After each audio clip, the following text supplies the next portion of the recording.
Physical and chemical properties of borax. इससे last lecture के अंदर हमने देखा था कि बोरैक्स जो है ये एक सॉल्ट है बोरिक एसिड का, which is H3BO3। This is simply orthoboric acid. And फिर हमने देखा था कि there are different types of boric acids and one of those boric acids was tetraboric acid which was H2B4O7। Tetraboric acid जो है जब अपने जो प्रोटॉन्स हैं ये डोनेट कर देता है, चूँकि ये एक एसिड है तो ये B4O7-2 आइंस प्रोड्यूस करता है, और ये जो आइंस हैं इनको हम बोलते हैं टेट्राबोरेट्स। और ये जो टेट्राबोरेट्स हैं आप इनका कोई भी सॉल्ट प्रोड्यूस कर सकते हो, और इन टेट्राबोरेट्स का जो सोडियम सॉल्ट होता है that is called sodium tetraborate, and its formula becomes Na which is +1 and B4O7 which is -2, तो ये हो जाएगा Na2, 2 नीचे आ गया, and B4O7। This compound is basically called borax.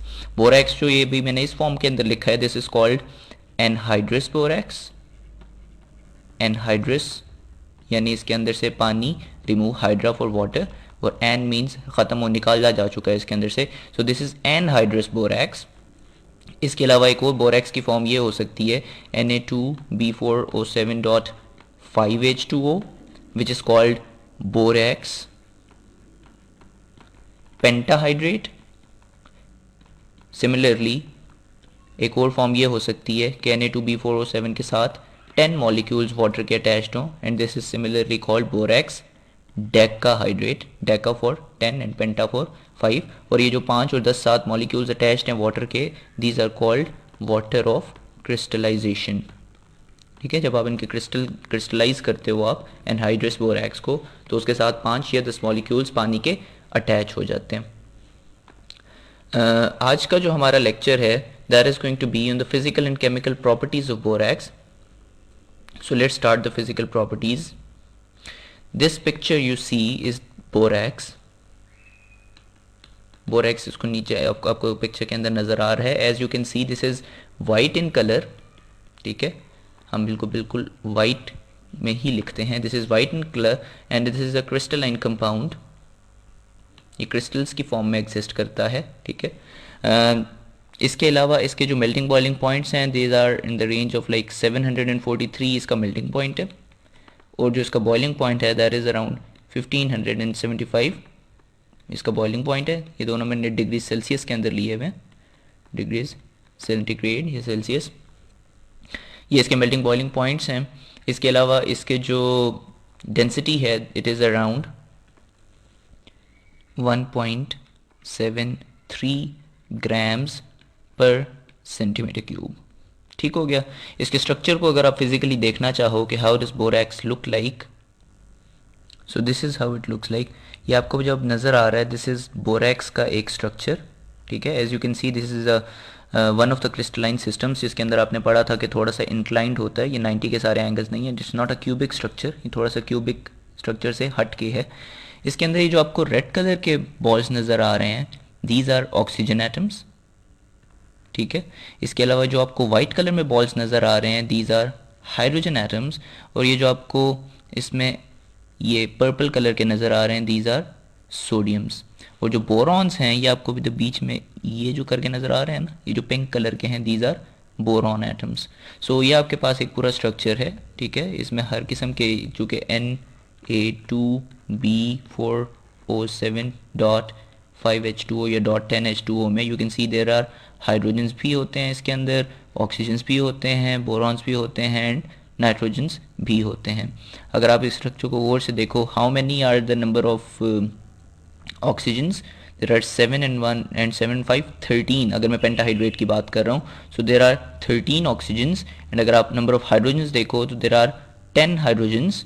ठीक है, हाइड्रोजन्स, सोडियम्स 2 हैं और बोरॉन्स 4 हैं। सो इसी वजह से आपको देख सकते हो कि इसमें जो रेड कलर है और जो वाइट कलर की चीज़ें बहुत ज़्यादा आपको नज़र आ रही हैं। ठीक है, रेड कलर में आपको ऑक्सीजन और वाइट कलर में आपको हाइड्रोजन्स नज़र आ रहे हैं। इसका स्ट्रक्चर बेसिकली ऑक्सीजन और हाइड्रोजन्स ही है ज़्यादा, बीच में बोरॉन्स और जो नाइट्रोजन सोडियम है वो बहुत कम तादाद में लगे हुए हैं।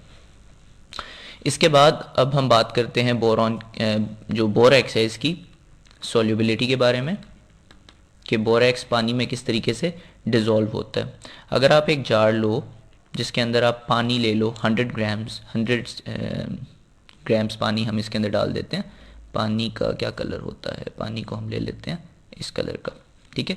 ये आपके पास पानी है, कितना पानी है, ये आपके पास 100 ग्राम्स पानी है। और अगर इसके अंदर आप बोरेक्स डालो, ठीक है, किस टेम्परेचर के ऊपर, अच्छा बोरेक्स की जो सोलबिलिटी है ना, ये बहुत ज़्यादा डिपेंड करती है टेम्परेचर के ऊपर। It is directly proportional to temperature जो इसकी सोलबिलिटी है।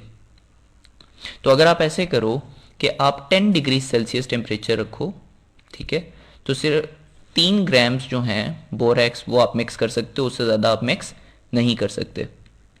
अलबत्ता अगर आप यही टेम्परेचर 10 से बढ़ा के आप 100 डिग्री सेल्सियस पे ले जाओ, ठीक है, जो कि काफ़ी ज़्यादा टेम्परेचर है, तो 3 ग्राम्स से बढ़ के जो सॉल्युबिलिटी है इट बिकम्स 99.3 ग्राम्स।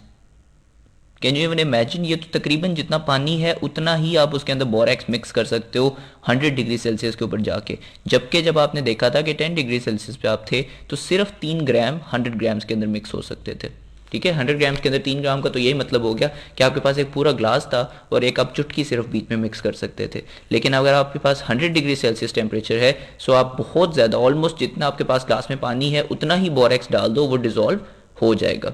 सो एक चीज़ आपको क्लियर हो जानी चाहिए, that solubility is directly proportional to temperature for borax. एक और जो बोरेक्स की फिजिकल प्रॉपर्टी है वो इसकी क्रिस्टलाइजेशन है। क्रिस्टलाइजेशन, अब आपको एक बात का पता होना चाहिए, वैसे आप अपनी जूनियर क्लासेस के अंदर पढ़ चुके हो कि क्रिस्टलाइजेशन की कैसे जाती है, ये क्रिस्टल्स जो होते हैं वो कैसे बनाए जाते हैं।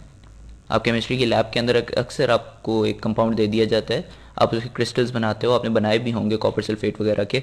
अब क्रिस्टल्स बनाने के लिए फर्स्ट ऑफ ऑल आप ये करते हो कि आप पानी के अंदर डिजोल्व करते हो जिस भी चीज़ को आपने क्रिस्टलाइज करना है, ठीक है, उस सॉल्ट को, या आपके पास कोई सॉल्ट था, इसके आपने क्रिस्टल्स बनाने हैं, तो first of all what you do कि आप इसको पानी के अंदर डिजोल्व कर देते हो। आप जब पानी के अंदर उसको डिजोल्व कर देते हो तो फिर आप तब तक मिक्स करते रहते हो जब तक मजीद सॉल्ट डालने की गुंजाइश ना हो, एंड इस स्टेट को हम बोलते हैं सेचुरेटेड सॉल्यूशन। यानी आपने सॉल्यूशन को इस हद तक सेचुरेट कर दिया है, भर दिया है कि उससे अलावा आप मजीद सॉल्ट उसके अंदर मिक्स कर ही नहीं सकते, ठीक है। आप सेचुरेटेड सॉल्यूशन बना लेते हो और उसको then you heat it up. आप हीट करते हो तो क्या होता है कि हीट से आपको पता है कि सॉल्युबिलिटी बढ़ जाती है, यानी अब मजीद सॉल्ट डालने की गुंजाइश पैदा हो गई है। अब आप थोड़ा और सॉल्ट डालते हो इसके अंदर, और मजीद सॉल्ट डालने के बाद एक वक्त दोबारा ऐसा आता है कि एक दफ़ा फिर सॉल्ट डालने की गुंजाइश नहीं रहती, और इसको हम बोलते हैं then super saturated solution. I would recommend, अगर आप में से किसी ने ये चीज़ें भूल चुकी हुई हैं आपको ये क्या होती हैं, तो आप एक दफ़ा खोल के इनकी डेफिनेशंस देख लो, या गूगल के ऊपर आप सर्च करके देख लो कि what are saturated solutions and super saturated solutions. फिर आप सुपर सैचुरेटेड सॉल्यूशन जब बन जाता है ना, फिर आप उसको ठंडा होने के लिए रख देते हो, you allow it to cool down, और जब वो ठंडा होता है तो आपके पास क्रिस्टल्स प्रोड्यूस हो जाते हैं, ठीक है। ठंडा होता है तो क्या होता है, उसके अंदर से पानी जो होता है वो इवेपोरेट हो जाता है, इवेपोरेशन हो जाती है पानी की, and finally you get crystals of the salt. I repeat the whole process. First of all आप एक सॉल्ट लेते हो, एक आपको पहले तो आप ये करते हो ना कि पानी लेते हो, ठीक है, पानी, सॉरी हम ब्लू कलर का पानी ले लेते हैं। ये आपके पास था पानी। आप पानी के अंदर क्या डालते हो, आप कोई भी सॉल्ट, मसलन ये येलो कलर का एक सॉल्ट है, या आप बीच में मिक्स करते हो। एक वक्त ऐसा आता है कि आप मजीद मिक्स करने की पोजीशन में नहीं होते क्योंकि सोल्यूशन सेचुरेट हो चुका हुआ होता है, भर चुका हुआ होता है, उससे ज़्यादा सॉल्ट बीच में मिक्स ही नहीं हो रहा होता। Then you heat it up, ठीक है, आप टेम्परेचर रेस करते हो, और फिर टेम्परेचर रेस करने से ये होता है कि मजीद गुंजाइश पैदा हो जाती है सॉल्ट मिक्स करने की, क्योंकि आपको पता है कि solubility is directly proportional to temperature. फिर आप क्या करते हो कि मजीद गुंजाइश चूँकि बन गई है, आप मजीद सॉल्ट ऐड करते हो, ठीक है, you further add salt into it. एक दफ़ा फिर यूँ होता है कि मजीद सॉल्ट डालने की गुंजाइश नहीं रहती, और उस वक्त जो solution is called super saturated solution. और फिर सुपर सैचुरेटेड सोल्यूशन को जब आप ठंडा होने के लिए छोड़ देते हो तो आपके पास क्रिस्टल्स प्रोड्यूस हो जाते हैं, और पानी जितना भी है वो सारा एवेपोरेट कर जाता है, या पानी जो है कुछ एवेपोरेट कर जाएगा और बाकी क्या होगा उसके साथ अटैच हो जाएगा क्रिस्टल्स की फॉर्म में, ठीक है, and that is actually called water of crystallization. water of crystallization. So now I hope you do recall or remember कि crystallization क्या चीज़ होती है. अब हम आगे चलते हैं कि बोरेक्स जो है वो किस तरीके से क्रिस्टलाइज होता है. बोरेक्स को अगर आप 62 डिग्री सेल्सियस से कम टेम्परेचर रखो, यानी जब मैंने आपको बताया था ना कि क्रिस्टलाइजेशन के लिए आपको टेम्परेचर रेज करना पड़ता है, अगर तो आप 62 डिग्री से कम टेम्परेचर के ऊपर ही क्रिस्टलाइजेशन करवा दो, 62 से कम टेम्परेचर के ऊपर ही क्रिस्टलाइजेशन करवा दो, तो आपके पास बोरेक्स डेकाहाइड्रेट प्रोड्यूस हो जाता है. जबकि अगर आप 62 डिग्री सेल्सियस से ज़्यादा टेम्परेचर ले जाओ, ये जो कि आपने हीट किया था तो आपने बेसिकली टेम्परेचर रेज किया था ना, यानी आपने टेम्परेचर रेज किया था, तो अगर आप बहुत ही हाई टेम्परेचर पे ले जाओ और फिर ठंडा होने के लिए आप उसको छोड़ो और सुपर सैचुरेटेड सोल्यूशन बनाओ, तो फिर ये होता है कि बजाय इसके कि डेका हाइड्रेट बने, आपके पास बोरेक्स पेंटाहाइड्रेट प्रोड्यूस हो जाता है. ठीक है, इन दोनों के क्या फॉर्मूलाज हैं, you should know it by now. Na2B4O7 dot, penta means 5 hydrates, 5 water of crystallization जो मैंने बताए थे वो मॉलिक्यूल्स अटैच हो गए हैं इसके साथ. तो सिमिलरली जो आपके पास डेकाहाइड्रेट है, इसके अंदर you have Na2B4O7 dot 10 H2O molecules attached to this. This is it for the physical properties of borax. In the next lecture we'll talk about the chemical properties of borax, और हम देखेंगे कि borax किस तरीके से मुख्तलिफ reactions produce करता है.